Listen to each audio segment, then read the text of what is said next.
1 2 3 4 5 and action អូខេឥឡូវយើងកាត់តពីភាគមុននិយាយថាបន្ទាប់ពីបានទៅដល់ទីតាំងក្រុមហ៊ុនស្អាតថ្ងៃមុនគាត់ប្រាប់ទីតាំងនៅណាអូទីតាំងគាត់នៅខាងទួលប្រូហើយខ្ញុំបានទៅនៅអូបានទៅហើយពូប្រាប់ល្ងាចហ្នឹងស្អែកឡើងខ្ញុំទៅហ្មងហើយបន្ទាប់ពីទៅដល់ក្រុមហ៊ុនគាត់មិនដែរបានជួបកាដូដែលខ្លួនឯងស្រឡាញ់ពេញចិត្តទុកពាក្យសម្រាប់ជុំនៅគាត់ទៅដល់ហ្នឹងណាដំបូងឡើយខ្ញុំគិតថាអត់ទាន់ដឹងថាត្រូវការម៉ូតអីប្រើម៉ូតអីទៅផ្សំខ្លួនទេតទៅពេលទៅដល់ហ្នឹងបានសេវាកម្មពួកគាត់ល្អខ្លាំងមែនតើគ្រាន់តែខ្ញុំប្រាប់ថាចំណូលចិត្តខ្ញុំចង់បានរបៀបម៉េចរបៀបម៉េចគាត់បង្ហាញយកហ្មងអូហើយប្រាប់ចំណូលចិត្តហើយចង់មានប្រាប់បាត់ចិត្តគាត់អត់ថាយើងមានបាត់ចិត្តកំណត់ប្រាប់ដូចគ្នាទៅដល់ហ្នឹងគាត់យើងបុកពោះដែរ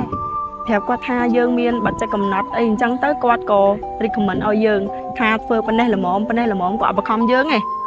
យំទៅតាមអ្វីដែលយើងមានហើយចុះគាត់មានលក់ពេជ្រអីខ្លះអូនពេលខ្ញុំទៅដល់ហ្នឹងខ្ញុំសួរគាត់ដែរគាត់ថាមានអីគេពេជ្រសួរពេជ្របដោះ CVD ហ្នឹងចុះពេជ្រធម្មជាតិគាត់មានលក់ដែរគ្រាន់តែថាខ្ញុំសួរទៅគាត់ថាមានលក់តាម website អូគាត់មាន website ទៀតចាមាន website ខ្ញុំសួរគាត់ថា website ឈ្មោះអីគាត់ថាចង់ដឹងវាយពាក្យថា saat.com.au ទៅកាន់ website របស់គាត់ហើយពេលខ្ញុំចូលទៅដល់មែន .com.au ចឹងមានន័យថាអូស្ត្រាលីហ៎បាទហើយឥឡូវនេះអានេះចុងវីដេអូណា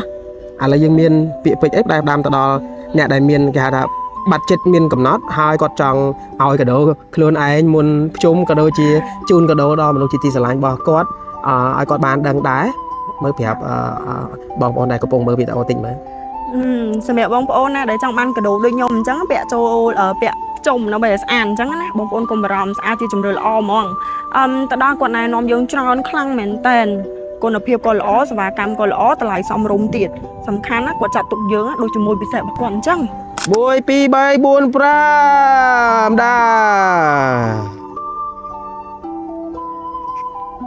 រខុសបណ្ដោយ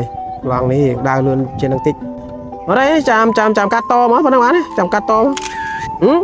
អត់បាញ់បដលប្រឡងនឹងទៀតហើយឃើញថាកាត់តអីកាត់តមែនអញ្ចឹងមិនយើងលេងដល់ប្រឡងណាហើយថាចង់ដឹងច្បាស់ឲ្យមកក្រុមហ៊ុនស្អាតអូខេអញ្ចឹងមិនទៅអូខេសម្រាប់បងប្អូនដែលគាត់ចង់បានព័ត៌មានច្បាស់លម្អិតហើយចង់ដឹងថាការឆែកទៅមើលលើសិភៅមើលទៅលើទំហំពេជ្រគ្រាប់ពេជ្ររបៀបណាស្អាតហើយនិយាយឲ្យសរុបមកវិញគឺសម្រាប់បងប្អូនដែលគាត់ចង់ដឹងព័ត៌មានច្បាស់អំពីពេជ្រមានទាំងគំរូមានទាំងទំហំពេជ្រផ្ទាល់មើលជាក់ស្ដែងបងប្អូនអាចអញ្ជើញមកដល់ទីតាំងស្តុកផ្ទាល់បាននៅខាងទួលប្រត្រអរគុណបាយអរគុណច្រើន